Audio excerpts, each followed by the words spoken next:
information.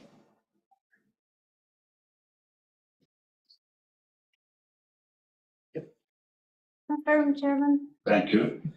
Welcome to this meeting of the Planning and Regulatory Committee. The agenda papers and other relevant information for this meeting are available for public viewing on the Herefordshire Council website. Please remember your words and actions should be chosen carefully, and members are reminded that speeches are limited to 3 minutes.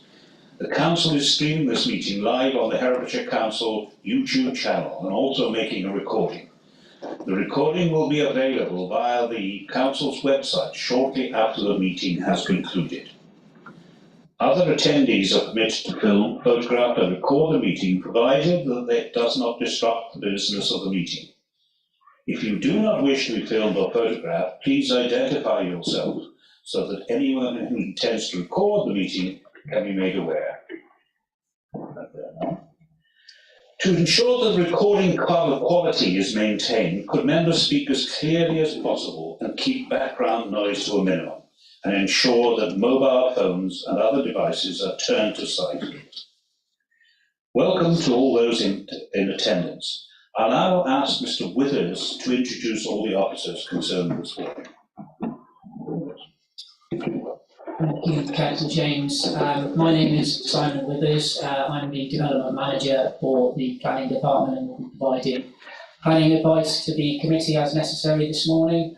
On my far right is Matthew Evans, who's one of our Democratic Services officers, who will be offering administrative support as needed. Joining us remotely and online are Loretta Commons, the planning lawyer, and Katie Jones, the area engineer, who will be called upon if needed during the meeting. And on my immediate right is Adam Lewis. He's one of our principal planning officers, and he will be presenting both the items on the agenda this morning. Thank you. Thank you, Mr. Withers. We'll now move on to item 1 on the agenda, apologies for absence. We have received apologies from Councillor Stone. I don't think there are any. I think everyone else is in attendance. Councillor Gennard may be. Councillor Gennard may be a little late. If she is after the beginning of the debate on the first planning item, she will not be able to vote. We must take that into account. There are no substitutes. Declarations of interest. Please indicate if you wish to declare an interest, and I will call each councillor in turn. No? Right, we'll move on then to item 4, to confirm the minutes of the meeting held on the 16th of August 2023. Minutes of the meeting of August the 16th approved. Please indicate. That is carried. Any against? Any abstentions? One abstention. I believe you weren't there. Oh, yeah, 2 abstentions. Yeah. 2 who weren't present at that particular meeting. Right, there are no announcements from myself. Under item 5, can I request that the public speakers present in person for the item agenda 6 join the meeting? Mr. Stokes, Mr. Pace and Mr. Fry. Please take a seat at the public participation tables.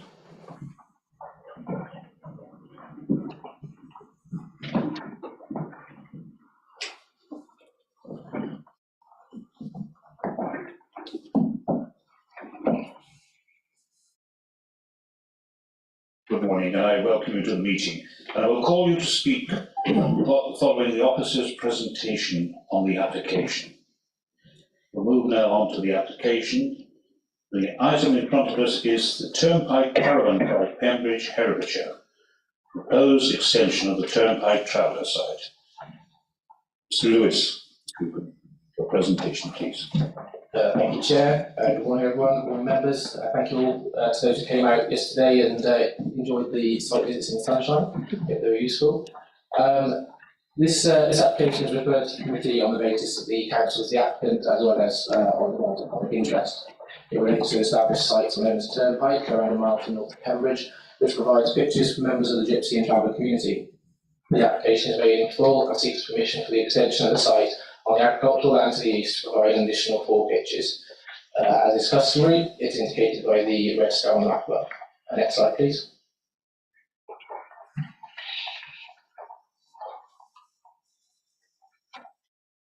Thank you. To focus in a little more detail, we can see the site fronts the C1032 to the west and the private road to the north, which serves the Torvale Industrial Estate. This commercial site can be seen on the OS extract and is a well-established hub, hosting a variety of employment-generating uses, the largest of which would be Kingspan Installation Limited. The existing pitches are to the east of the red line area and take access from the public highway. There are currently 6 pitches here, providing touring caravans, which is then served by a number of fixed amenity buildings, providing day rooms and other services. The site is currently closed and facilities are in a state of disrepair. However, it is understood the site was last used in March 2021. The expansion is proposed on the agricultural land to the east, which you can see within the red line. Next slide, please. The slide above shows the proposed site plan. The additional pitches will be operated as an extension to the established site, bringing the cumulative pitch total to 10. The existing pitches would continue to be served by the established access off the C1032, and the new pitches will be served by new access onto the private road to the north. The new pitches are arranged in pairs off the central access road, each being designed to support up to 2 touring caravans to be occupied by a single family unit with access provided to a permanent amenity building. A communal area is proposed to the centre of the site, which includes a children's play area and a meadow area. The application is supported by a scheme of landscaping, which includes the creation of new earth funds, planting of native trees at boundaries, and wildflower meadows within the site.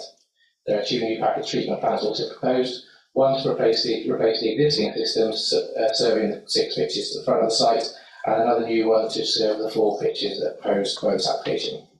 Next slide, please. This slide shows the proposed amenity buildings. They're similar in nature to the existing ones on the site, being single storey, faced in brick and under tile. Each pitch is provided with a kitchen and a day room, with a bathroom and utility, which supplement the accommodation provided in users' own caravans. The image on the bottom left shows the current amenity buildings on the site, which are similar in nature to the proposed. With regard to appraisal, we cover the policy. We have the Herefordshire Local Plan Core Strategy.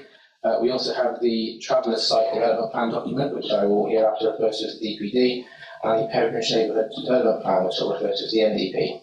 The NPPF is also a significant material consideration, and this needs to be read in conjunction with the government's planning policy for Travellers sites.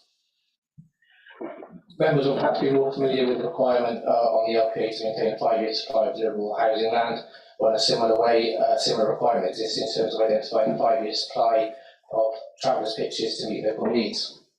That then, the Council adopted its Travellers Site DPD in October 2019, and this identifies a number of sites in the county to meet the projected demand. As an existing site, Turnpike has been identified as a suitable location for expansion and is hence allocated as such to policy TF7. The proposed use of the site hence fully aligns with the adopted policy, and the development is supported as a matter of principle. The exclusive use of the site by persons meeting the definition of gypsies and travellers as defined in policy is recommended to be secured by condition. Policy TS7 then goes on to set a range of criteria for the development of the site, which are supplemented by policies TS1 and H4, insofar as these set out requirements for the development of traveller sites more generally. There are various other policies of relevance from the core strategy and the NDP, which are set out in the officer report, and I won't rehearse them again here. Next slide, please. In broad terms, officers consider that the scheme aligns with the vision for the site that's set out in the DPD, and the majority of the criteria set out in TS7 are met. The scheme provides the correct quantum of pitches for which it's allocated. It provides the required site facilities in terms of day rooms and play areas, has made provision for new adequate new landscaping and ongoing management arrangements. The policy requirement for a contaminated land assessment can be secured by way of pre-commencement condition, and this has been agreed with the applicant. Subject to this, there are no objections being received from relevant internal consultees, such as council's ecologist, strategic planning, open spaces planning officer, land drainage, or environmental health. That being said, it is acknowledged that the scheme does not comply with point 6 of policy TS7, which directs the scheme should, quote, provide access to the extension area via the existing access onto the highway, this being the access onto C1032. The scheme seeks to maintain this access, whereby the existing 6 pitches are served by it, However, the 4 new pitches to the rear will be served by an entirely separate access onto the Torville Industrial Estate Road. That arrangement is shown on the slide, noting the new access to the north and the existing access to the west. Next slide, please. The reasons for providing an access arrangement which is departure from policy have been set out within the highway design statement supplied by the applicant. In short, the initial draft of the scheme did seek to utilise this existing access arrangement and serve the site expansion. However, this was not supported by the local highways authority as part of pre-application discussions. The existing access to the site is shown on the slide, and you can see from the image to the right, in particular, the visibility to the south is limited. There is little scope to improve this, given the land within the displays that would need to be provided and not within the control of the applicant. In that context, the Highways Authority made clear that they would not be able to support the additional pitches being served by this access, as the intensification in use would pose an unacceptable risk to highway safety. As an alternative, the application has proposed a new access onto Torville Road. The Council Transportation Manager has confirmed this access delivers appropriate visibility and has designed a specification which is appropriate to support the use. They consider it to be conducive with maintaining safe and efficient operation of the highways network, and hence offer no objection, and there is no policy conflict identified with MT1 or PM25. That being said, it is acknowledged the impact of the new access on Torville Road is the prevailing concerns in representation could be from local parishes, local parish councils, residents and businesses. In that sense, officers are also mindful the site was historically served by an access onto this private road, but this was replaced with the current P1032 following the Grant Planning Commission in 2004. Documents associated with that application make it clear that the replacement access was called for safety concerns arising as a result of direct conflict between site users and industrial traffic access in the estate. At face value, therefore, there is understandable logic to the concerns of interested parties. The proposal could potentially reintroduce an access onto the private road and therefore resurrect the problems of the original application to replace it designed to address. Next slide, please. This slide above compares the historic access to the site, which is shown in red, to the new access currently proposed, shown in green. As can be seen, there are differences between the two. The previous access, for instance, was very close to the junction between the private road and the C1032. It promoted conflict between industrial traffic and users of the site trying to negotiate that junction. The new access proposed is 110 metres further to the east on a straight section of highway, thus reducing potential for conflict in that sense. The new access is also designed to much higher specification than the previous, having a greater width and radius, which makes it easier to navigate for vehicles towing caravans on the site. The increased provision is also made within the site for parking and manoeuvring. The layout of the original site does not provide this to the same extent, and the areas of site for those purposes in the expansion would help to reduce the potential of overspill vehicles into the public network.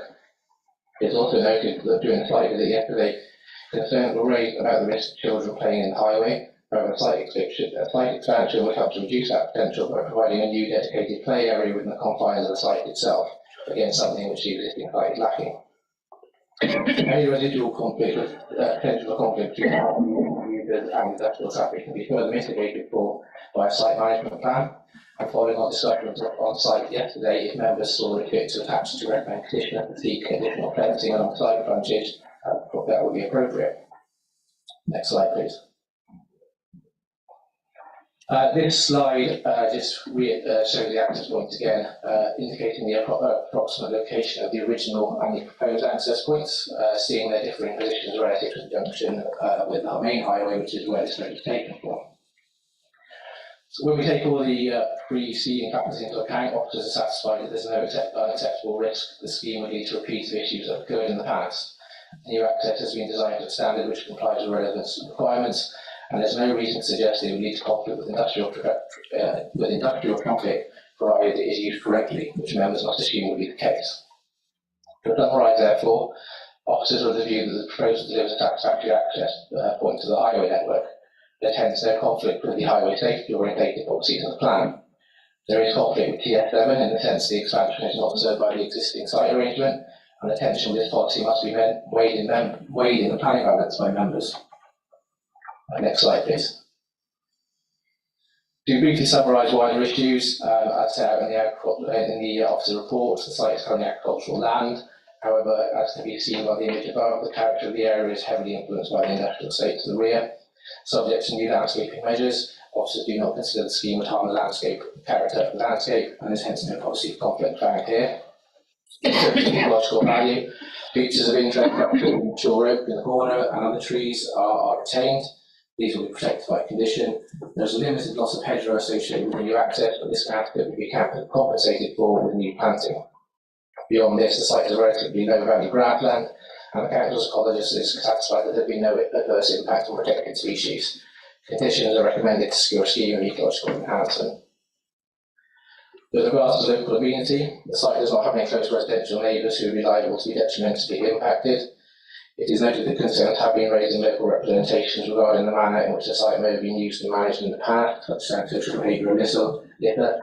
However, members are again reminded they would not be appropriate to make assumptions about the potential conduct of future occupiers, and they must take site management plans at face value. The site has been designed in a manner which provides all the services and facilities needed to support the day-to-day living for future occupants, and thus there's nothing to suggest that peaceful coexistence with the South community cannot be achieved. Future occupier of the site would not be at risk of flooding. Adequate drainage arrangements have been made for management of power and surface water. No objections have been received from the council's land drainage engineer. With regards to habitat regulations, the site does lie within the catchment of the River Lug, and members will be aware of the restrictions in this area in terms of the impact upon the special area of conservation.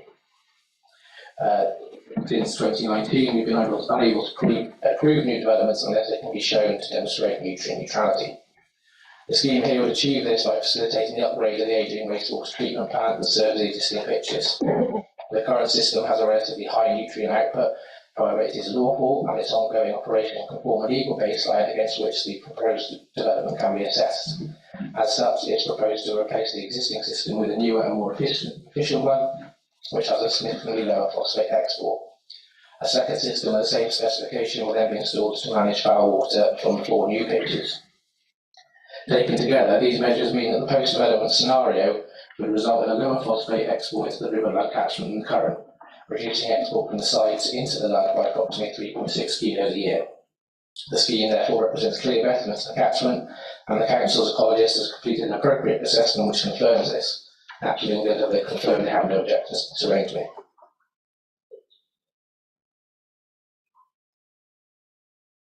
So, to summarise, therefore, the site has been allocated to the council's own DPD, one for the provision of additional travellers' pitches.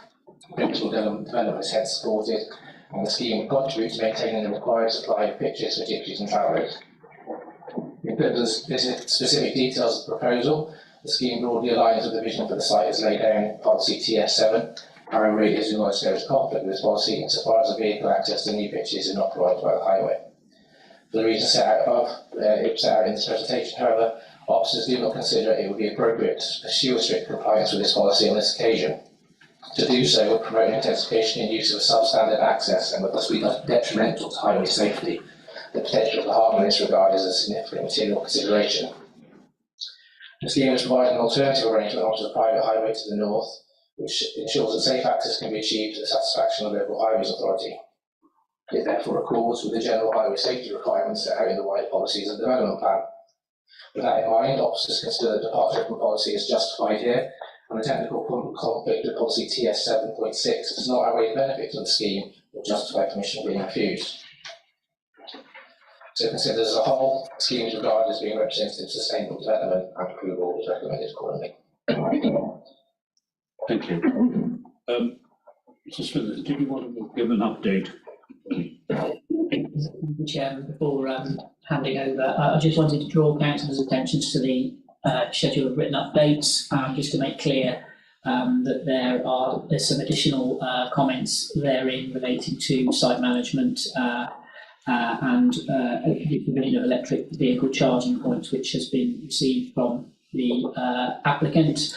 Following the site visit yesterday, there's reference made there to information provided to the planning officer from Councillor Phillips, which sets out some information provided by a representative of Kingspan Insulation Limited relating to an estimated projected vehicle movement through and along the private road from which the proposed new access will be served. So there is a small scale change to the recommendation to incorporate a condition to secure the electric vehicle charging points if that proves necessary. Thank you. Thank you. I now invite Mr. Pace to speak on behalf of Pembridge and Shopton Parish Council. You have 3 minutes. Good morning. I'm Vice Chairman of Pembridge Parish Council to speak also on behalf of Shopton. My objections are not to the site itself or to its expansion, but are directed at this application and its substantial defects. You should be made aware that PCs and others were consulted on a different plan with no new entrance onto Torville Road.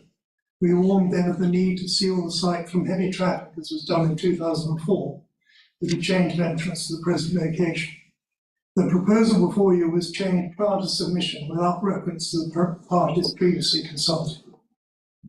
Our main objections are: 1, adverse effect on business. Bill Stokes will speak on behalf of business. We support their objections. 2, site management. Past experience has shown the need for a robust site management plan without which the site becomes chaotic. There must be effective and fully funded provision for this. 3, local infrastructure. We question if there is sufficient capacity within the local schools and health system. There are no local transport links or services. 4, Pembridge NDP. Councillors, your agenda report pack is deficient because it fails to mention NDP policy PEM 13, headed Development on Shopton Airfield. The Turnpike site is located on the southwest of the airfield and subject to PEM 13. Historically, there has been significant pollution caused by litter and other matter both on site and spreading outside into the surrounding area. PEM 13E states potential polluting effects of any enterprise should be fully mitigated, and where they cannot, permission will be refused. This site is an enterprise charging fees. There is no plan for mitigating this pollution, and permission must therefore be refused. 5, safety. This is our major concern. Time does not permit me to go into the issues here, but I refer you to our written objections, which you will have read in Shopton's objection of the 31st of May 22 and Pembridge's comment of the 30th of June 23. Over 600 vehicles daily use Torville Road, mainly HGVs and similar, many more than in 2004. I emphasise that if the new entrance is permitted, it is entirely foreseeable there will be an accident involving children. The blame will lie not with the drivers involved, but the blood will be on the hands of the consultants and staff who have put forward this application, disregarding warnings from those who know the site, the issues and its history, and on the hands of those who approve this application. Councillors, I ask for your kind understanding and request you reject this application. Thank you. Now I invite Mr. Stokes to speak on behalf of local businesses. You have 3 minutes or so. Thank you, Mr. Chairman. I'm representing 10 successful businesses and Shopton Football Club in objecting to this plan application. This location is one of the top employment locations in North Hertfordshire, and the quarry is identified in the Minerals and Waste Plan as the #1 future development location for sand and gravel absorption. Councillors will have received a summary of traffic volumes estimated by the collective businesses. 94% of their vehicles accessing a public highway at this point turn right from Milton Cross and do not pass the existing entrance, mostly due to the weight limit on the highway adjacent to the traveller site towards Pembridge. Objectors feel that the current access proposal is flawed, as it has not analysed traffic flows on the 2 roads adjoining the site.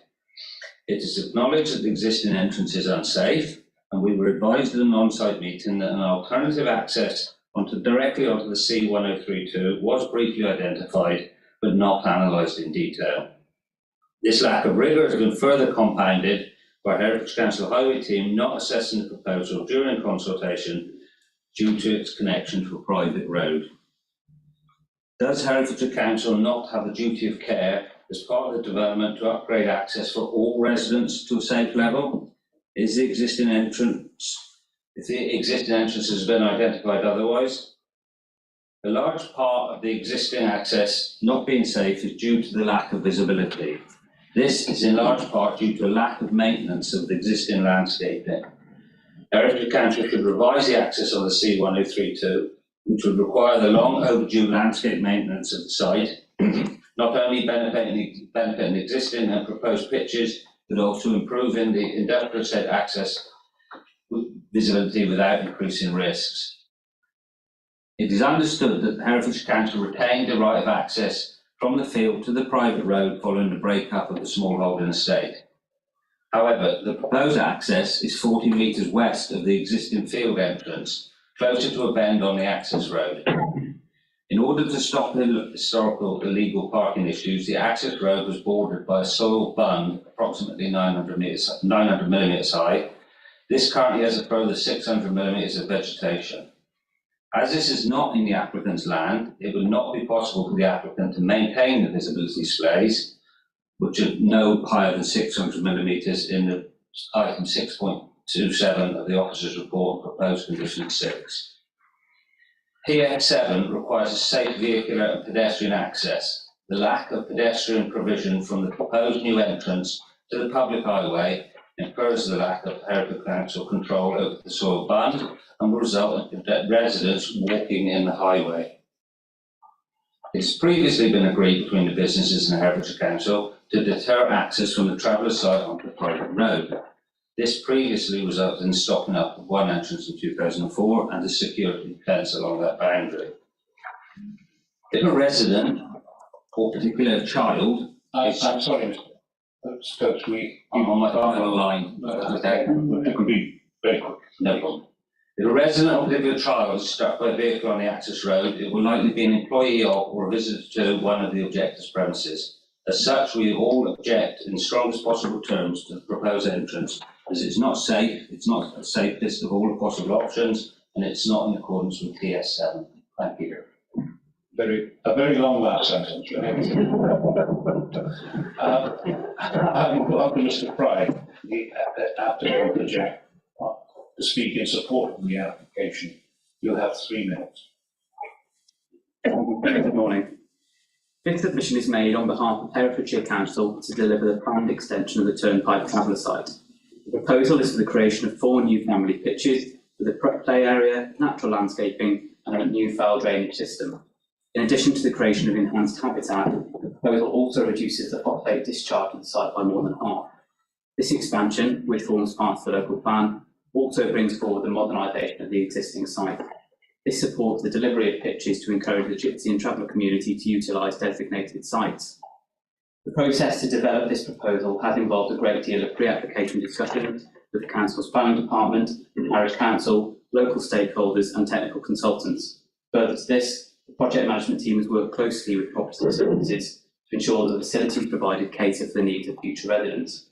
It's the view of the Council's project management team that the interests of those consulted have been balanced and that this proposal represents the best option for the planned extension.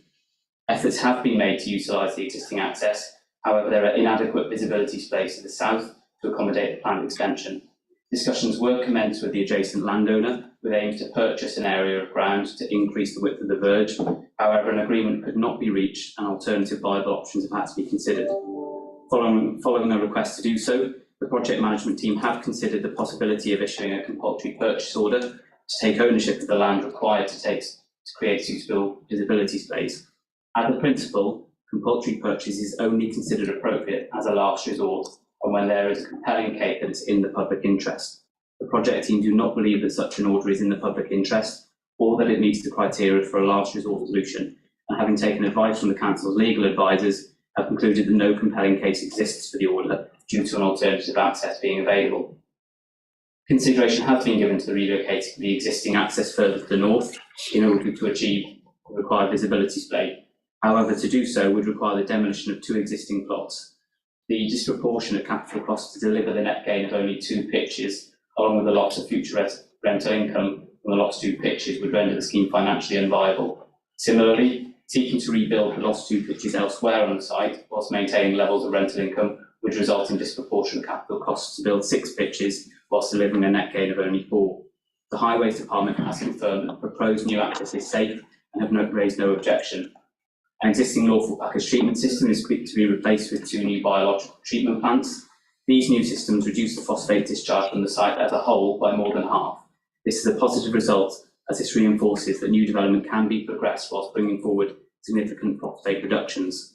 It's the view of Herefordshire Council's project management team that this proposal represents the best option for the planned extension. The proposal brings forward significant enhancements and helps to ensure the planned delivery of allocated traveller sites.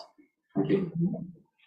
If no speakers could take their place, that would be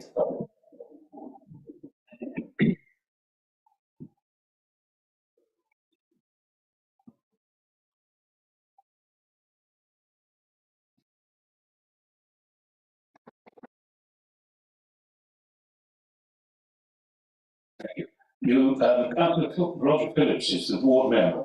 He speaks first and then has the right to speak at the end of the debate. He does not have a vote. 10 minutes is the time limit. Thank you, Mr. Chairman. Can I thank members who had attended the site visit yesterday, and also to the planning officer for his report and his update today. You will have heard very much an awful lot about travellers' sites, but I think it's important to state that the debate that you're going to have today is not around the sensitive issues of travellers' sites, but it's very much about the issue about the safety and welfare of travellers, their families, their children, and of vehicle drivers. And that, I think, what this is essentially about.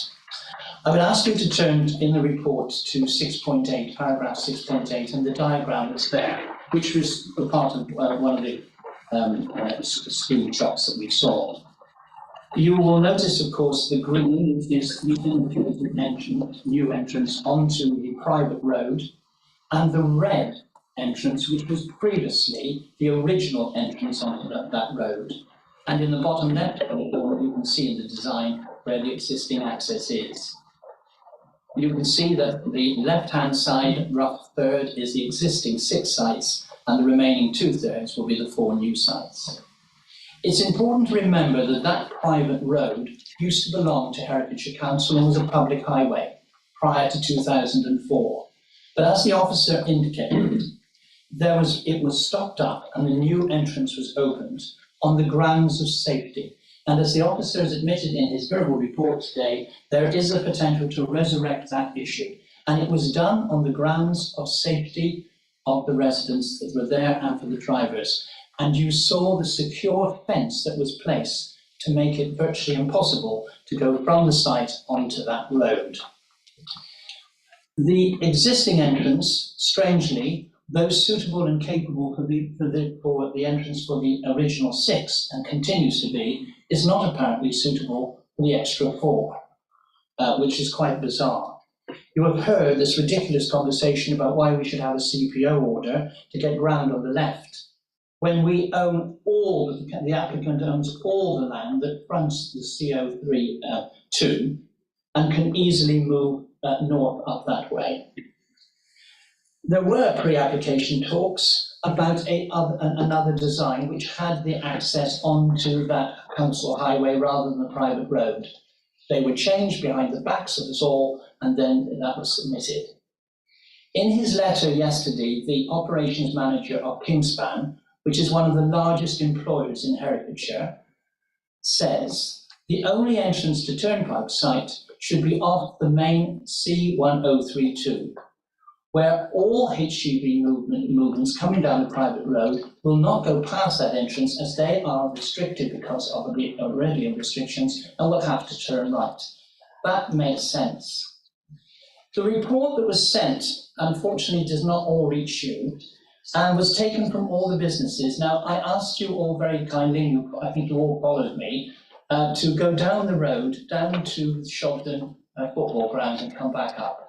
And I'm sure, despite the fact that I told you that it was quite big, you were utterly amazed at what you saw. First of all, of course, you had Herefordshire Biomass, which has over 17,000 vehicle passes in 12 months, and that's 56 a day. Not mentioned in the report. You then, of course, had Kingspan. Kingspan operates a one-way system, and all their lorries will exit past this proposed site. 122,500 vehicles in a year, 350, up to 350 a day. Kingspan not mentioned in the body of the report. You then went to the quarry. The quarry, as you heard, is identified to be reopened and extracted, and you can see that the site has been cleared. The quarry estimates that their vehicle passes in a year may max out at 10,000, which is 38 a day. You then went down, of course, to the industrial estate, where you went past the poultry houses. You also saw Powell's Steelworks, there 46 movements a day, and you saw Craven Grain. Craven Grain is the largest grain store, cooperative grain store, not only in Herefordshire, but in the West Midlands. There are 40,000 tonnes of grain stored there. Every bit of grain is brought by tractors and traders, and of course it's all taken out, and there's a throughput of that during the year. And the other businesses that were there as well, and all those are detailed. Colleagues, it says that there are over 600 vehicles a day going down that private road. The overwhelming majority of them are heavy goods vehicles. And in the case of Kingspan, certainly operating throughout the night, but there are no light systems at all. That is why, in 2004, that highway entrance, the red one, was blocked off, and the secure fence was put there. And the original proposals were that if the entrance should be off the council highway, and that fence should be extended right the way across the north to stop that. It's quite absurd when you look at the recommendations of 4.3 of the transportation officer.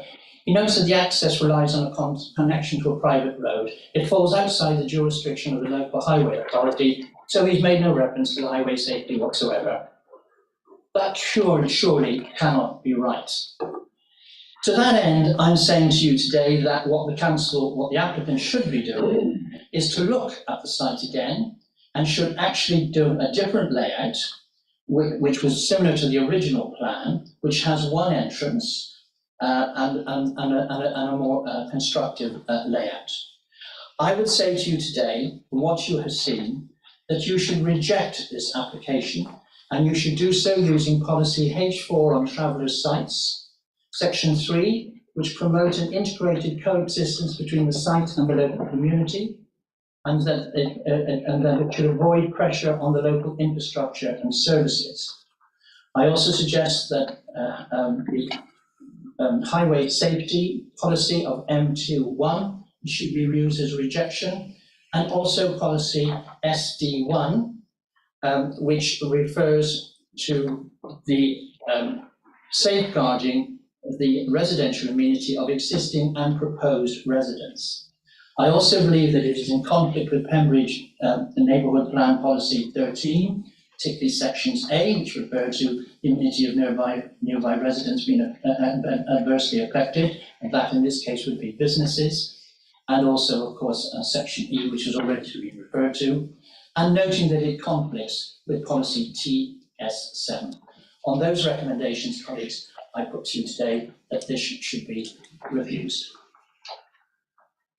Thank you, Councillor Brooks. Can I now invite debate? Can I remind members that we stick to what is probably the relevant matters relating to the safety of the residents that will be on that particular site and the access.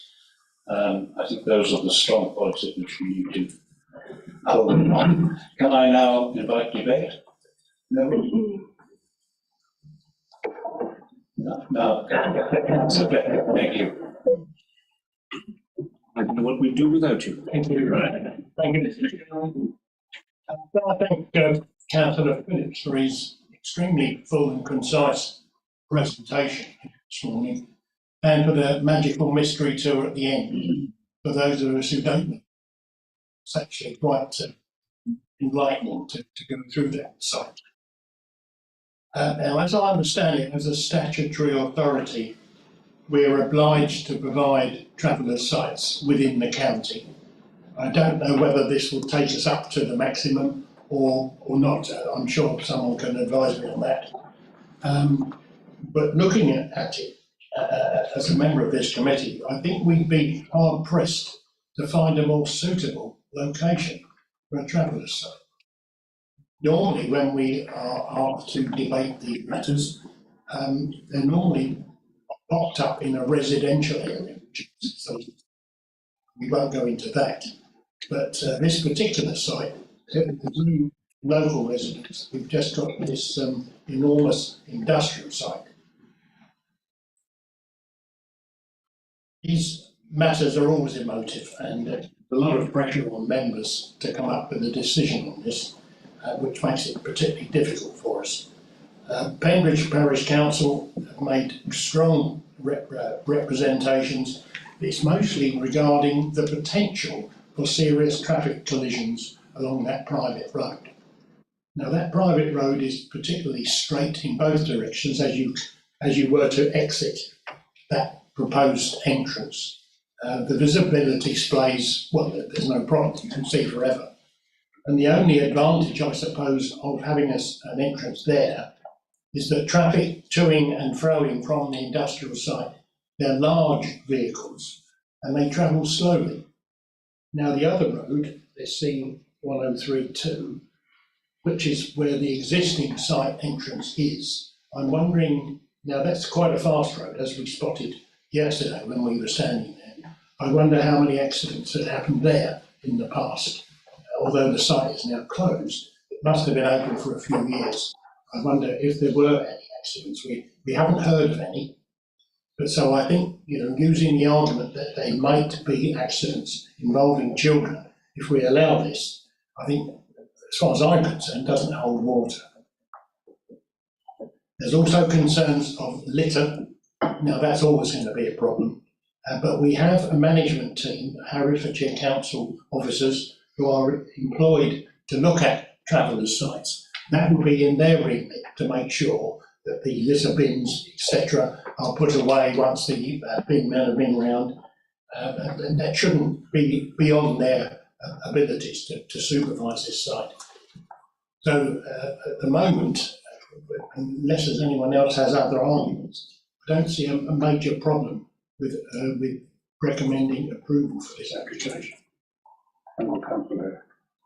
Councillor, I'm sorry, I thought there was something in between the arm came from. It's Simmons, Chair. Thank you. Thank you very much for your presentation, from the officer, and for the eloquent speech from Councillor Phillips. I find myself at odds, unfortunately, with Councillor Baker. Whilst I absolutely agree and welcome the bringing back into use of the existing site following refurbishment, alongside the extension, I'm afraid that I find myself in the unhappy position of disagreeing with Highways on this instance. I feel that if we made the decision back in 2004 that there was a sufficient rationale for moving of the site, I do not see now why we would alter that decision, given the increase in the number of vehicles that we all witnessed while we were there. And if looking at the information that's been supplied to us, like notice an average vehicle movement of 609 today and a peak of 950, a large percentage of those being HGVs. I appreciate that they're going at a slower speed because the private road has a 20-mile-per-hour speed limit and one way for the Kingspan. There is still the issue of the emerging, or the draft minerals and waste local plan and the opening of that quarry. We are going to see an increase in the number of vehicles on an already busy road. The siting within the landscape plan there of the open space for children, whilst again I welcome the upgraded facilities on that site, the proximity of that to the private road, Torbell Road, and the break in any sort of security fencing that we might put as a condition leads to the accessibility of people onto that section, and I really don't want to see children on that section, or actually adults. As we parked along there, we saw the impact of very large vehicles, tractors. Where the site is, the new access is right opposite a junction for the biomass plant there. So we had a tractor turning out there while we were stood there. I really don't think it's suitable. The existing display, I understand the concerns of highways with the visibility, but some rejigging of the landscaping of the existing plots whilst incurring an additional cost satisfies our concerns of display there. So I feel that we should reject the current proposals and they need to be looked at with regards to changing the plan. Thank you. Thank you. Can I just also make confirmation that we are not able to impose or enforce a limit on a private road? Yeah. Well, I knew that. Yeah. So, you know, that is also an issue, the fact that we have little power over the control of that, of the proposed access. So, right, Councillor Thomas. I totally agree with my colleague next door. That entrance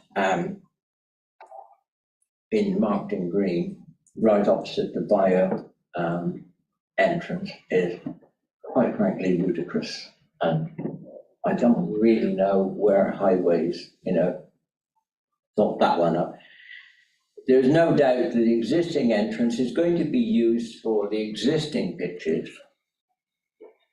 It could, just a good hard trim on the neighbouring hedge could quite easily get a display. The sort of vehicles that go in and out on gypsy sites, usually, I'm not trying to get it, but usually transit vans or very similar, they have very short bonnets. You don't need to have a massive display.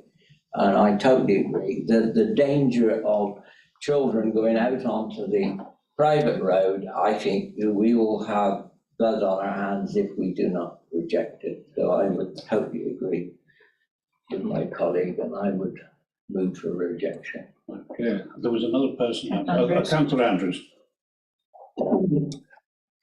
Thank you, Chair. I think many of the points I was going to raise have already been raised. The fact that we have no control over an access onto a private road, which you have mentioned, is one of them. And the fact you can put metal fencing up, perhaps to maintain safety. Will it remain there? I don't know.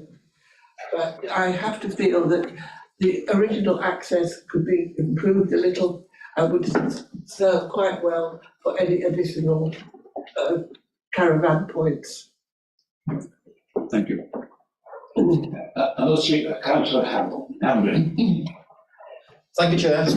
Whilst I'm definitely sympathetic to this site as a good location for the purpose, I can only agree with my colleagues on that side of the room about the access and the safety. It is one site. It is this is described as an extension. It isn't a new site. So I would urge that due consideration be given to rejigging the situation and the layout and the access, which a small change to, as Councillor Thomas has said, could quite likely give the required display. Thank you. Thank you. Can I also, from the chair, point out that I think there's a lack of understanding how some traveller communities operate. The fact that if we had overflow on that private road, we would find that they would, as was the problem in the past on that particular piece of road, of them using the side of the bridge for parking on there. And that would create major problems of safety for those particular children in that sort of area. Whereas we could enforce it on if that would happen, but I don't think it would happen on the main highway. Anyway, any other speakers? Do we have a third? Again. Sorry. Yes. Sorry, proposing Closing. we reject this. And I second that. And on the grounds of core strategy TS1, particularly point 8 regarding safe and convenient access to the highways, TS7.6 and MT1.4. Thank you. Not to mention policies that the Board Councillor has provided. SD1. I think it would be difficult to find the full issue. It would be difficult to just look at any appeal. I hope there would be an appeal under the circumstances and what the options would be left to the council. Opposite. Yes, thank you, Chair. I'll just respond to a few points that came up there. Councillor Baker, you asked about accidents. We had some feedback from our high regional colleague. There are no records of accidents in the vicinity of the site, either at the junction with private road or the current entrance into the site. In terms of the traffic data that Councillor Phillips referred to, we unfortunately didn't see that until yesterday afternoon. However, so haven't had the ability to properly interrogate it. However, there is no dispute from officers about a busy road, and obviously it's something that needs to be taken into account by you yourselves in your vote. There's also been some mentions of the ability to implement the access onto the private road. As it is a private road, that would be a civil matter between the applicant and developer and the relative landowners. Condition 6, which is recommended, is a pre-commencement condition, and that would require that the access be implemented in accordance with approved plans before any other works commence. So if that couldn't be done for reasons of land ownership, etc., then the scheme couldn't proceed past that. So there is some sort of comfort there, if you wouldn't mind to go that way. However, in terms of, I think I can sense where this is going, obviously, the policies referred to by Councillor Simmons, I think TS1, TS7, MT1 are all solid grounds, also SD1 from the core strategy. I would advise some caution in terms of bringing in PEM 13.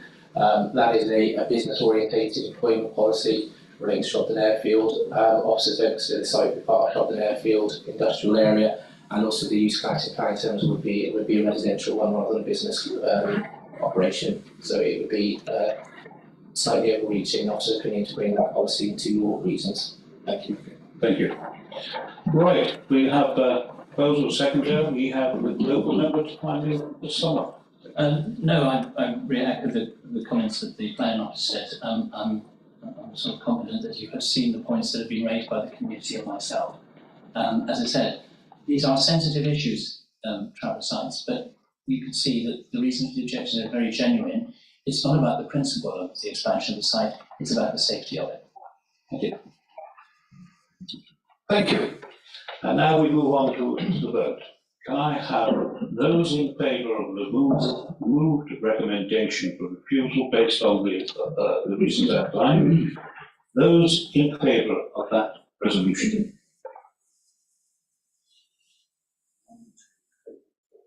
6, 7, 8, 9, 10, 11. Those against? 2.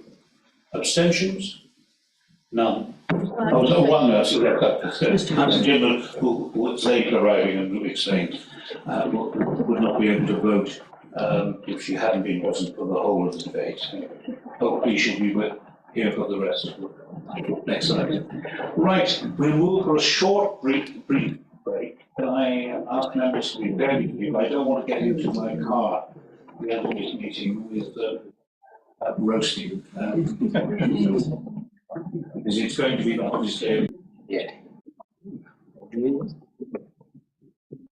Confirm, Chair. Thank you. I'd like to welcome everybody back to the meeting following our adjournment. Can I request that the public speakers present in person for the agenda item 7 join the meeting? Mr. Edwards, Ms. Whitlock, and Mr. Tompkins, please take their seat in the public participation area at the front.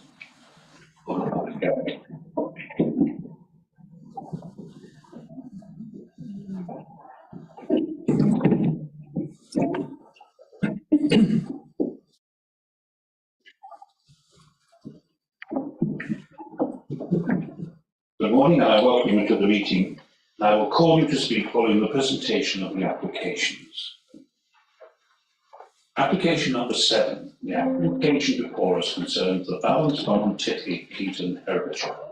Application to approve for approval of reserve matters following outline application 160-581, proposed site for the erection of 5 4-bedroom dwellings. Can I now ask Mr. Lewis, the battered and bruised Mr. Lewis, to make his presentation? Thank you, Chair. After all, I must thank you. Yes, the application relates to the site of Titley, which benefits from Outline Planning Commission for the erection of 5 4-bedroom dwellings. Reserve matters was outlined with all matters reserved, and reserve matters approval has already been obtained in relation to access. The current application therefore seeks approval of all the outstanding reserve matters, these being appearance, scale, layout, and landscaping. We have the usual red star to indicate the level of that site. Next slide, please. In a little more detail, it can be seen that the site lies on the west side of the village, currently hosting a steel-framed agricultural building and a large storage bunker. The red line for the application, the Outline Commission, does not, however, encompass the whole parcel of land, with the eastern boundary being drawn roughly down the middle of the farmyard. To the east of the site, there is a complex of traditional barns which have been converted to residential use, as well as the original farmhouse at the Balance, which is listed as Grade 2, which is indicated by the yellow dots on the image on the bottom screen. The open countryside to the west of the site is part of the registered parking garden of Aywood. Access is taken from Aywood Lane to the south, which links to the wider network around 120 metres to the east. Next slide, please. Before we review the application itself, another history lesson required in terms of the site history. As set out on the slide and in the report, Outline Permission has been granted. That was back in July 2016. This permission remains extant and establishes the principal development on the site as being acceptable. Shortly after this was made, an entirely separate application was submitted on the eastern part of the farmyard for the erection of a further 5 dwellings. This was, however, refused, and appeal was subsequently dismissed on the grounds of highway safety. The issue here related to a perceived safety issue with an off-site junction, which is between Aywood Lane and the B4355, around 120 metres to the east. So following the application being refused, we come back to the original outline where a reserve matters application was then made for the approval of the site access arrangements. This was originally refused by the LPA, again on the basis of highway safety, not because of any issue with the access from the site director to the public highway itself, but because of the off-site junction issue that we identified as part of the application on the overlapping site. The applicant appealed this decision, and that was subsequently allowed in 2019. An award of costs was also made against the council as part of this. This was essentially because the safety of the off-site junction was something that should not have been considered in the reserve matters but was dealt with at the outline stage. It was not within the council's gift to consider it in the reserve matters stage, and hence the refusal of it on those grounds was seen as unreasonable. And I would ask the members to be mindful of that in their assessment of the current application. Next slide, please. So for clarification, this slide illustrates the sites that we just referred to in terms of the planning history. The red line on the left indicates the exact permission we're dealing with today, and the yellow line shows the overlapping site where permission was refused. And members will have seen the remaining parcel of land on site yesterday. Next slide, please. Returning to the current application, this seeks approval of the outstanding reserve matters. In terms of the matters open for consideration of parts of this, you're again reminded the principal development is established and not a matter that needs to be revisited again today, notwithstanding any objections that may have been received on these grounds from the parish council or any interested parties. In a similar vein, access to the site from the wider network has already been approved, again, not to be considered again. Members' deliberations are therefore limited to the outstanding reserve matters, appearance, scale, and landscaping, appearance, scale, layout, and landscaping, and any other material planning considerations that are relevant. For the avoidance of doubt, this slide contains the definitions of those matters left out of proceedings order, and they're within the officer report as well. Next slide, please. In terms of policy appraisal, we have the Herefordshire Local Plan Core Strategy, and members are also advised that an APA plan has been prepared for the parish of Titley and has recently been subject to an independent examination with a local referendum planned for the 19th of October. Although not yet formally part of the development plan, the emerging Titley NDP may be given significant weight in accordance with the tests that are set out in the NPPF. This has been confirmed by the Strategic Planning Manager. There are a range of policies to the scheme which are set out in the officer report. Of particular note, however, is RA2, which requires that all schemes and recognised villages lead to high quality development so they're appropriate to context and make a positive contribution to the surrounding environment. Policy SD1 and LD1 go on to set out various requirements which broadly seek to ensure that local character is respected and the schemes are positively influenced by context. And there are similar principles in the NDP to policies TG1, TG13 and TG16. They attract significant weight. The slide above shows some images to contextualise the site for those who were unable to attend yesterday. The image at the top, we can see the approach to the site from the east, including the entrance from Overwood Lane and the former lodge on the opposite side of the highway that's associated with the park. Bottom images show the agricultural buildings currently on the site and the dwellings at Balance Farm being visible in the background in the image at the bottom right of the screen. Next slide, please. Here we have the proposed site layout. The access arrangement from the highway accords with that approved as the reserve matters, and that leads to an internal road which runs down the eastern boundary or terminating in a shared central courtyard. Layout of the buildings themselves take direction from traditional farmsteads, dwellings being positioned in a regimented form or in a central courtyard, which also supports outbuildings providing garaging and ancillary storage. This is considered to be an appropriate approach in the local context and the spatial constraints of the site, with the approach being endorsed by the specialist advice received from the Council's Conservation Officer, avoiding an overly suburban layout which will not sit well in relation to the building. Next slide, please. In terms of appearance, the design of the dwellings themselves continues to reflect an agrarian typology. There is an individually designed unit with a strong domestic character positioned at the entrance to the site near the roadside, which has been designed to emulate a traditional farmhouse, utilising design features and detail that are distinctive to rural character, such as the symmetrical positioning of windows, arched lintels, and external chimney breasts. The units to the rear are a simpler design, shown at the bottom of the screen, and they're characterised by a single rectilinear mast and floor, which are more reflective of a traditional barn. There is a varied palette of materials proposed, comprising brick, timber, cladding, and slate. We note that some of the materials have been questioned in the representation of received, particularly in regard to the use of brick. The members have seen on review in local context yesterday. There are various examples of brick properties nearby, including the red brick at Overwood Lodge, the walls that flank the entrance and mark the entrance to the park, or near Rose Farm. Timber cladding is also prevalent at Balance Barns, as is slate. As such, materials are considered to be appropriate to context, and the specific detail of these will be secured by commission. Next slide, please. In terms of scale, the plans show cross sections through the site. The outline of the existing agricultural building is shown by the dotted line.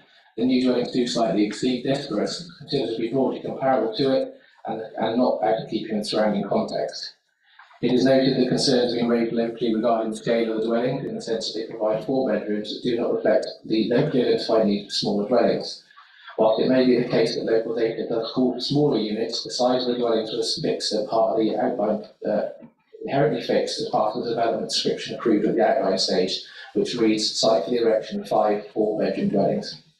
The matter of housing mix can hence not be revisited again here, and given the reserve matter scheme approves with the outline details, it's considered acceptable.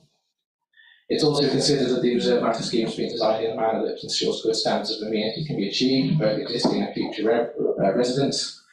The grant of outline permission established that the site was use of the site for housing was compatible with neighbouring land uses, and the scheme ensures the amenity of existing residents in the locales will not be compromised.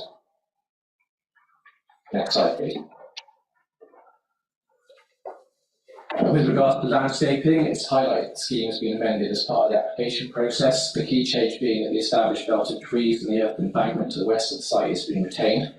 This feature can be seen on the image on the slide, and members will have seen yesterday that it currently serves an important visual buffer between the site and the open countryside beyond, helping to mitigate its impact both on the existing buildings but also the new dwellings and on the setting of Overwood Park. The retention of this feature ensures that mitigation continues, and that will be secured by condition. The landscaping strategy makes provision for new hedgerow planting as well as replacement of some trees which are lost in the far corner of the site. There'll be a new length of 90 metre length of hedgerow to form a boundary to the east, and further provision to gap up gaps where they exist. Hard landscaping is generally considered to be sensitive to the context. However, it is noted the plan shows access road and internal courtyard to be finished in tarmac, which officers consider to be a rather suburban treatment, and therefore a condition is recommended to secure an alternative finish which is more in keeping with the setting of the rural area. Overall, therefore, landscaping is considered to be appropriate, and in accordance with policy of the plan, we sought specialist advice from the council's landscape officer and no objections have been received. A condition is recommended to secure the implementation of the scheme, as well as ongoing management and retention of the trees. Next slide, please. We do have some heritage assets to be aware of. This includes the Grade 2 listed Balance Farmhouse, which is on the image on the left, approximately 50 metres to the east of the site. Views of the towards the building are shown on the right, however, noting the screening provided by the converted barns. We've already discussed, we have the Grade 2 registered park and garden of Wayward on the west of the site. And the LPA has special duties to ensure that the significance of these assets is protected. In the first instance, it's noted that it was incumbent on the council to exercise its heritage duties when they granted outline permission. So that established that the site is capable of accommodating residential development without leading to harm to these assets, provided that provided an appropriate final design is achieved. As set out previously, the detail of the scheme are largely considered to be acceptable and appropriate. Therefore, it is not considered that the scheme will lead to any negative impacts on the character of the landscape or the village setting when compared to the existing condition of the site. It's also not considered that it would alter the setting of Balanced Farm in a manner which is demonstrably harmful to its heritage value. The features which give the building special interest and contribute to its significance are preserved, and the council's historic buildings officer have no objections on that basis. With regard to the setting of the park, this lies outside of the site lies outside of the designated area and has limited invisibility on account of the intervening screening and the difference in ground levels. As such, it's not considered to be demonstrably harm the setting of the park, and the council's landscape officer confirms this view. In summary, therefore, it's not considered a scheme which wants to be harm any heritage assets. With regards to habitat regulations, we are again in the catchment of the River Lug here, and there is a need to demonstrate nutrient neutrality. The inability to demonstrate this has led to the application being effectively placed on hold since it was deposited with the council in 2019, much as many other applications have. As set out in the report, the applicant has applied for and received an allocation of phosphate credits from the council. The purchase of these credits funds the delivery of a strategic wetland project, which mitigates the effect of the development and delivers net betterment to the River Lug. The amount of credits purchased are commensurate with the level of impact that the scheme would create, and the budget calculator has been calculated that the site needs to offset an impact of 3.32 kilos a year. The purchase of the credits relative to that, which total around £46,000, are secured through a 106 agreement. The council's ecologists completed their assessment, which concludes that subject to those credits being purchased, there will be no adverse impacts on the integrity of the Lug or River Wye SAC. This has been submitted to Natural England, and they confirm they have no objections. Just to refer members to a matter in the update sheet, although the proceeding is an accurate position of HRA at the present point in time, the members are reminded that the government has tabled amendments to the Level and Regeneration Bill. Essentially, this may remove the need for nutrient neutrality to be achieved in nutrient catchments in the near future. The bill is only, however, in draft stage at present, and hence the scheme here continues to rely on phosphate credits as a means to secure its neutrality. An amendment has nonetheless been made to the officer recommendation in order to give some flexibility to see alternative approaches should the bill progress in the meantime, which allows a way forward without probably going to be purchased.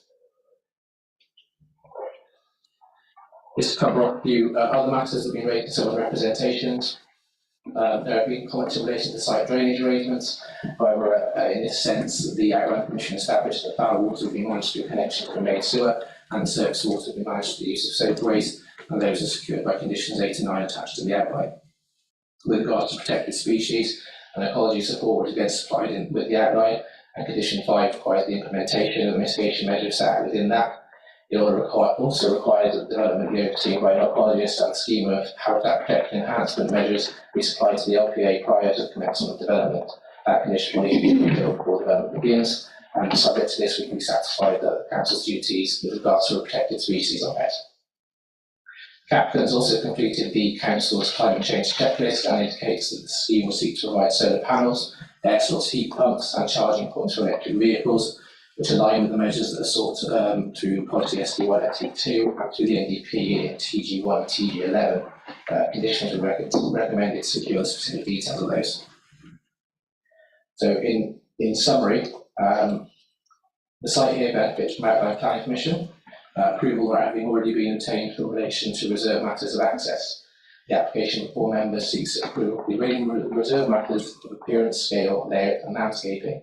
For the reasons I have just set out, officers consider that the scheme is acceptable in this regard, and there is no conflict identified with the core strategy or the emerging NDP.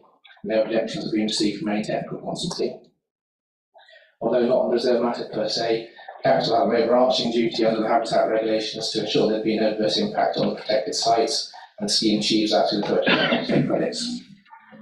It is acknowledged that the application is one of the source of contention locally, as reflected in the objections received from the parish council and local residents. It's again reiterated to members, however, that many of the prevailing objections relate to issues that have already been established as part of the outline and the earlier reserve matters, such as general objections to the principle of the site being developed, the location of the site outside of the draft settlement boundary for Titley, the impact on highway safety, or the size of the dwelling themselves with regard to housing needs. These matters are not revisited here again today. Overall, therefore, officers of the view that the reserve matters were acceptable, no objections have been received from technical consultancy, and do not identify any conflict with the development plan. So officers recommend approval subject to completion of the 106 to secure the purchase of phosphate credits. Thank you. Thank you, Mr. Lewis. And now can I invite Mr. Edwards to speak on behalf of Titley Group Parish Council. You have 3 minutes. Thank you, Mr. Chairman. Richard Edwards, Chairman of Titley Group Parish Council. Thank you for allowing this application to be determined by committee.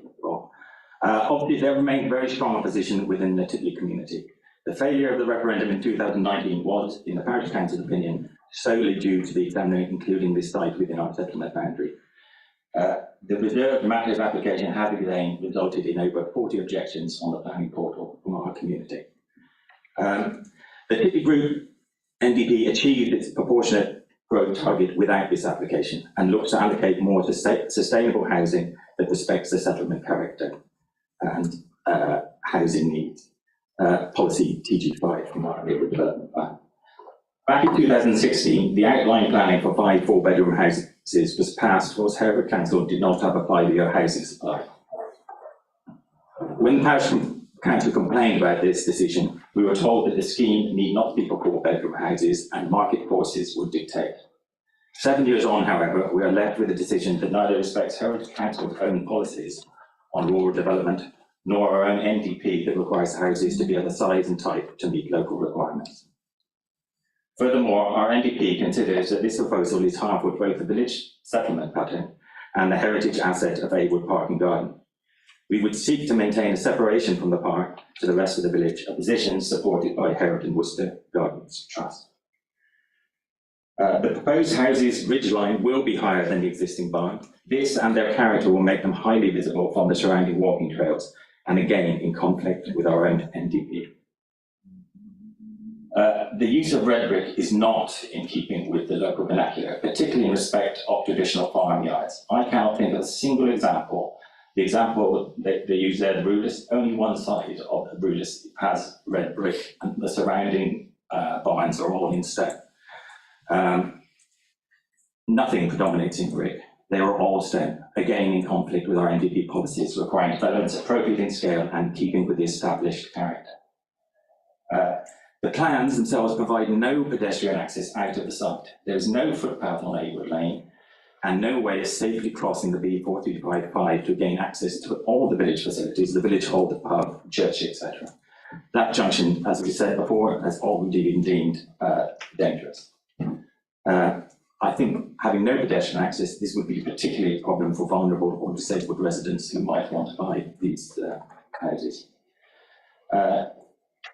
Just to say, the application contravenes so many of our NDP policies that we urge the committee to support our community, respect our NDP, which we've spent a lot of time developing, and refuse this application. Thank you. Thank you. And now I invite Ms. Whitlock, to local resident, to speak in objection to the application. Good morning. I'm Jo Whitlock, and I'm speaking on behalf of local residents. There are inherent conflicts between the NDP and these reserve matters. We believe there are sufficient grounds for objection to these proposals based on design, style, layout and landscaping. The NDP now carries significant weight, having passed examination and the policies referred to have been approved by the examiner. The requirements of policy TG5 is that construction materials should reflect the local vernacular using stone, slate and timber. These do not. The repetitive elevational treatment, large amount of red-faced brickwork, use of extensive glazed areas and vertical weatherboarding, completely alien to the existing village architecture. Plot 1 has 3 stories and the others all have room for loft conversions, which will dominate the adjacent barn conversions. Policy TG5 requires developments provide houses of a size and type to meet local requirements.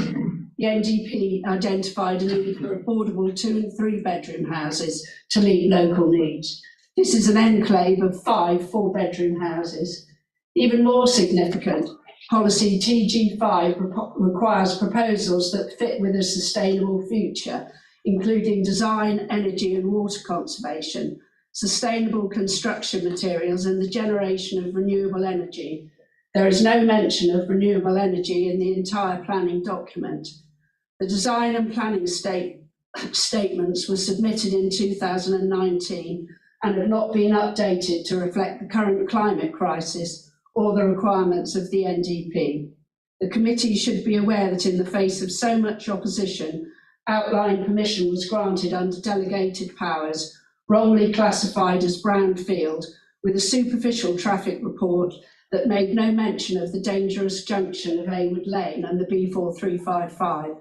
The wrong classification only came to light when a local resident found that it was classified as greenfield on the council's own website. Too late for judicial review. The PC time and time again point out the danger of overloading the junction with the B4355. A subsequent appeal on a further development was refused, with the planning inspector saying any increase in traffic would create a serious harm for road safety. Such is the strength of feeling within the community that when the council included the development site within the village boundary, it was voted against by a massive 70%. The new NDP excludes it from within the village boundary, and the examiner has approved this. Protection of the approach to Aywood Park and the preservation of Titley's historic settlement and the surrounding landscape are of paramount concern within the community.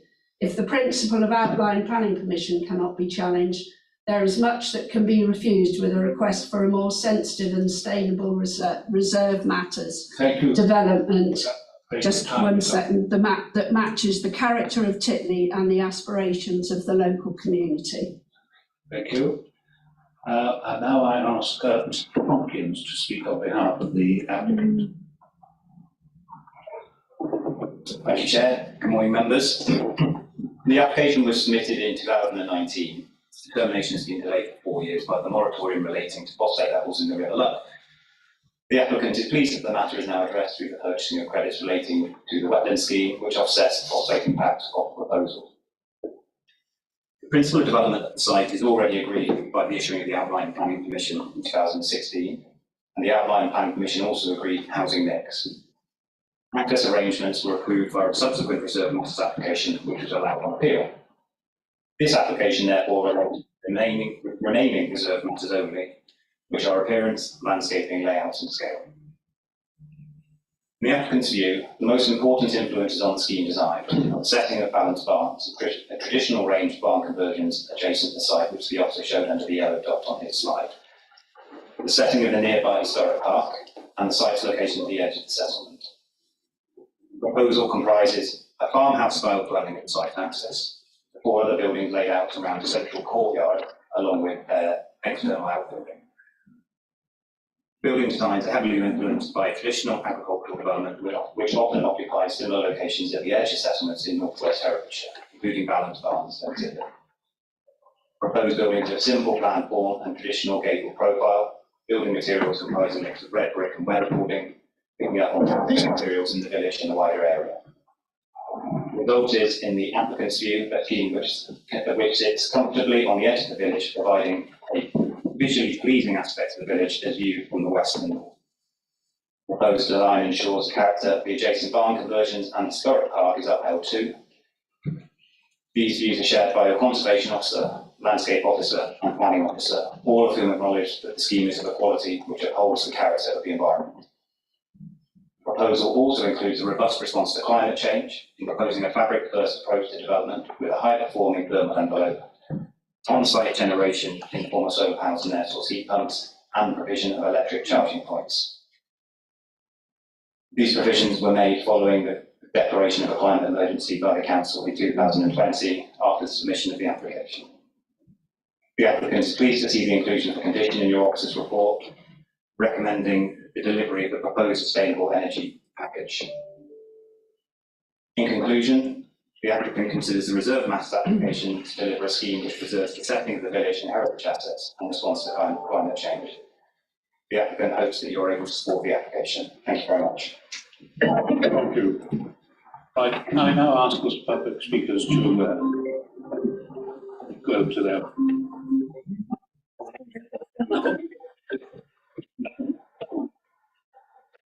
Thank you. Biscuit next time. Sorry. Right.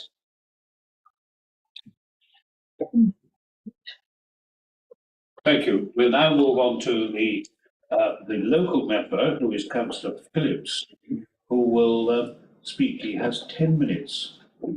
Thank you, Chairman. Maximum. And thank you all again, and thank you for bringing the sunshine out with you yesterday. And I thank the officer for his comprehensive report.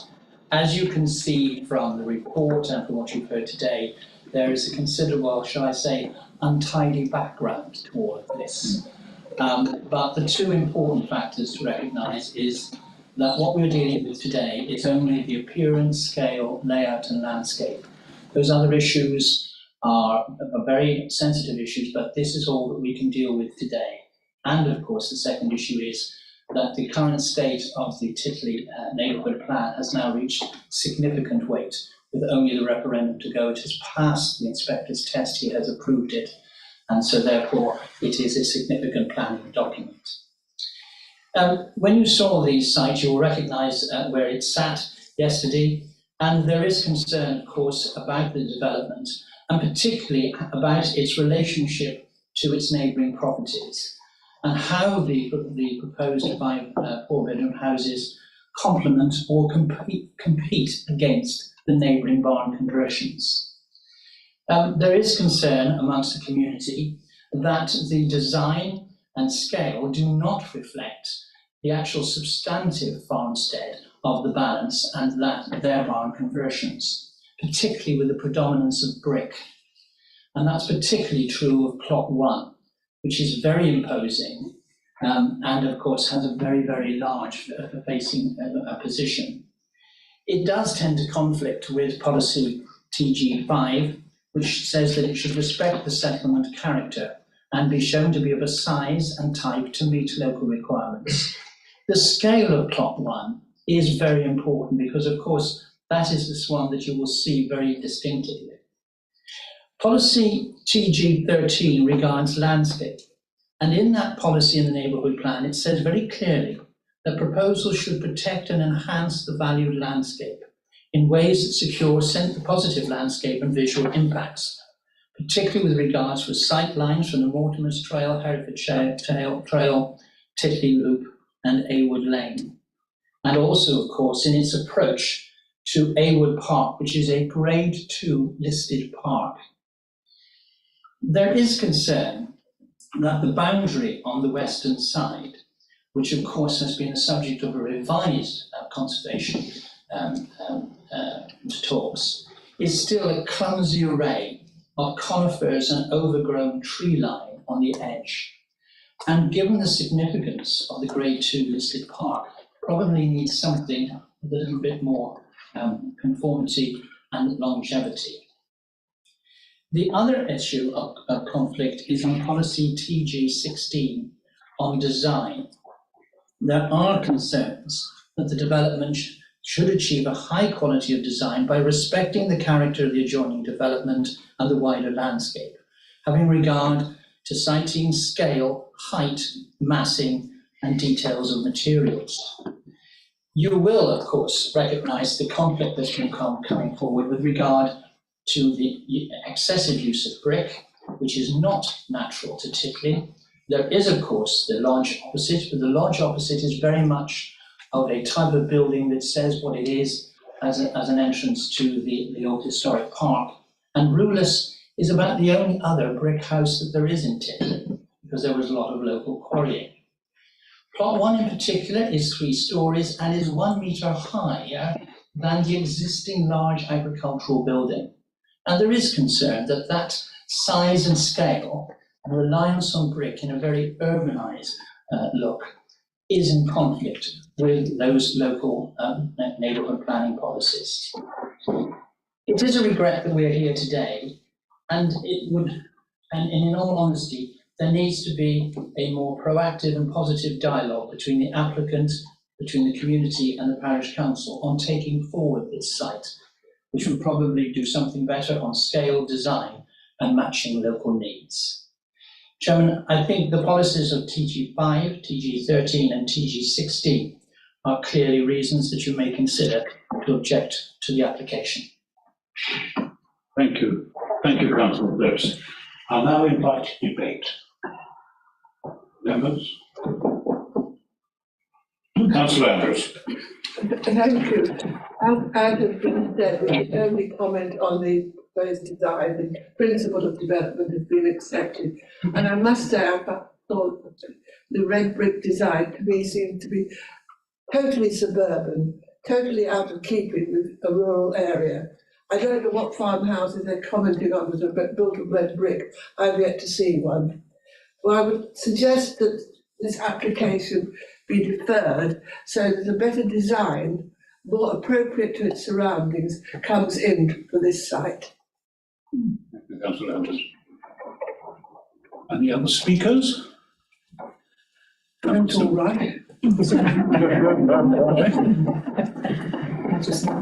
I find myself feeling very sympathetic for the residents of Titley who have, in a plan-led system, gone to the efforts of producing a great effort, the neighbourhood development plan. They've clearly given it a lot of consideration as to where they would like to see development and the style of development and the size.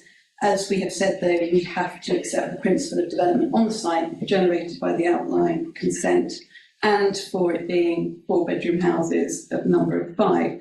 However, I completely agree with my colleague, Councillor Polly Andrews, that the scale of this in terms of the ridge heights and the, as you said, suburban nature is of concern. I appreciate there's been some comments and dialogue with the planning officer on the case about the configuration. It does seem to set up tension and conflict with the nearby Balance Farms and listed farmhouse. It seems to compete with that for a new settlement of a farmhouse and barns. I would like to see the applicant have more dialogue on how this could better integrate as well the requirements of our sustainable development and climate change policies in terms of utilising physical sustainable measures to make better use of natural light and conditioning through heat and warmth and air. So I feel that I would be supporting a deferral rather than a refusal of this application. Thank you.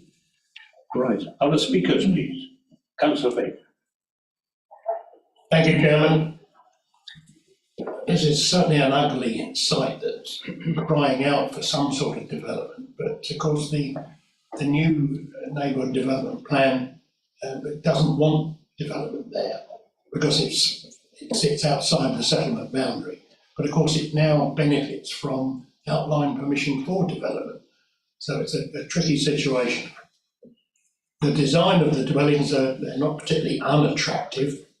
Certainly if they were put in a more urban setting, but in a little village surrounded by farms, I think the large red brick buildings possibly could be said to be unsuitable. But again, that would be dealt with under conditions.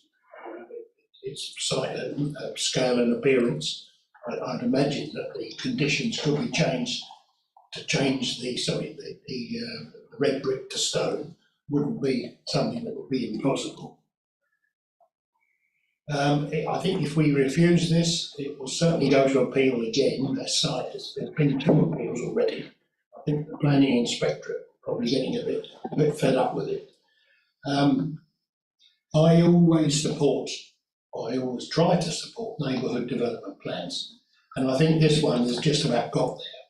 Although it did reach this stage in the past, we understand, and it was refused by the good people of Titley.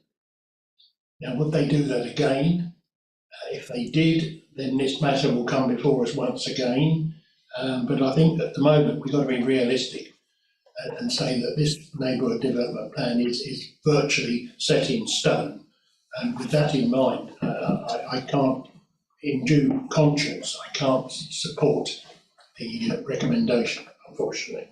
But I think in a future application will come forward, and you might well have 10 or 12 smaller dwellings applied for, because that's what the neighbourhood development plan has said. They want smaller family houses, so you could have 10 or 12 2 and 3 bedroom semis maybe down there. Something's got to be built there, but at the moment I can't support the recommendation.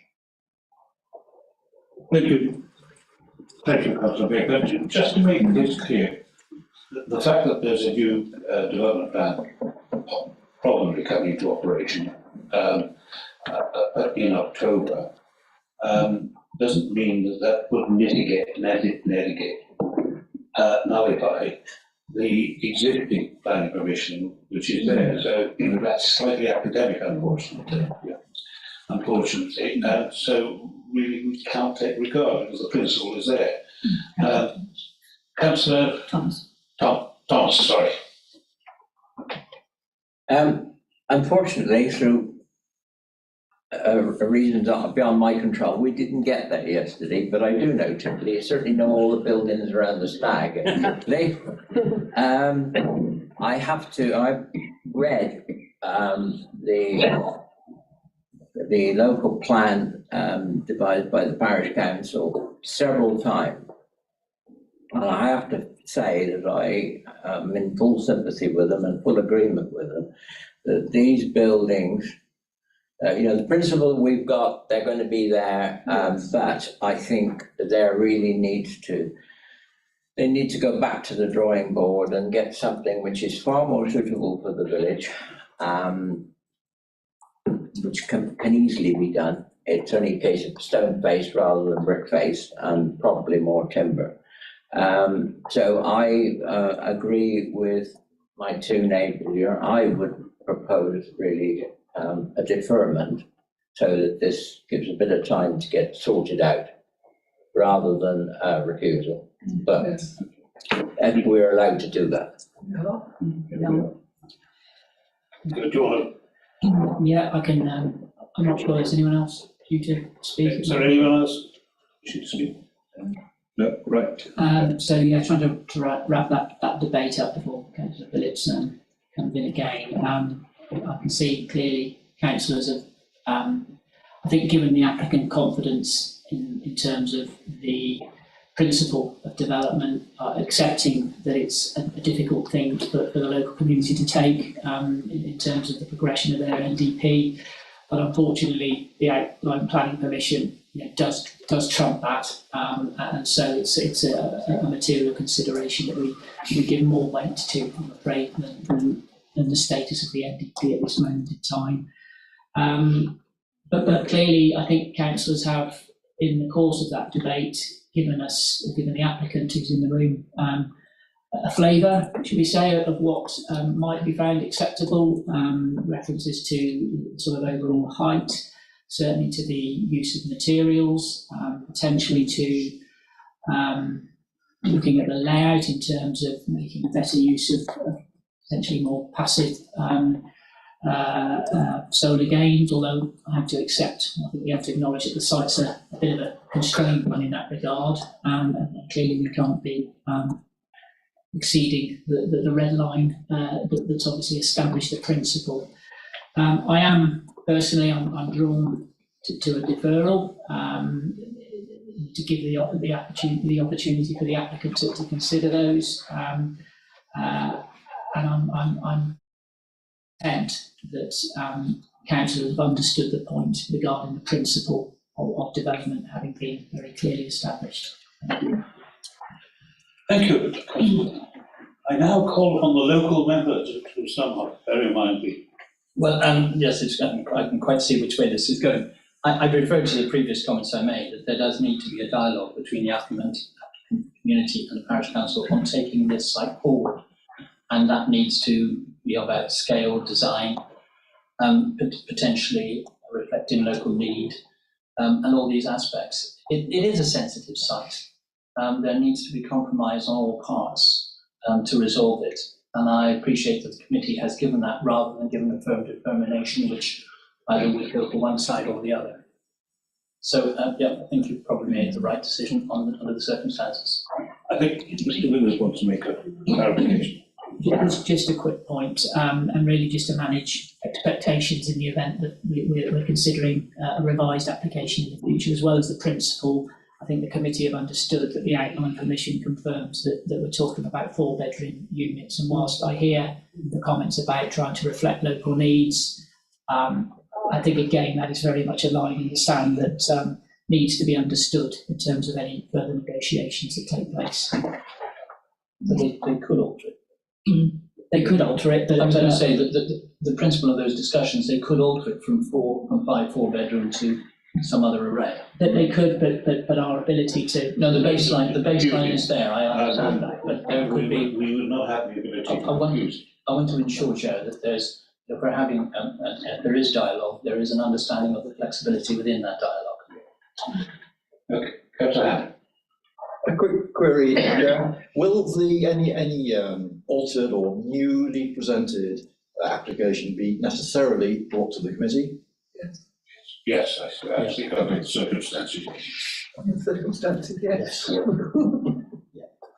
Councillor. Sorry, I don't know if I can possibly reopen this.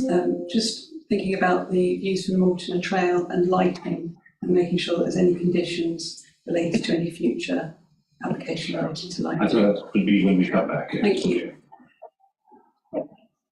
No, we've got a proposer. I propose that we defer.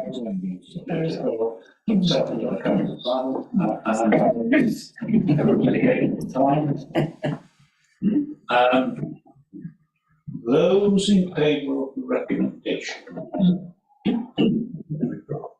It's just the office. The recommendation. Deferring. Yeah. Thank you. That's unanimous. Yeah. Well, thank you all for attending. We'll end the meeting. I formally close the meeting. Can I have confirmation?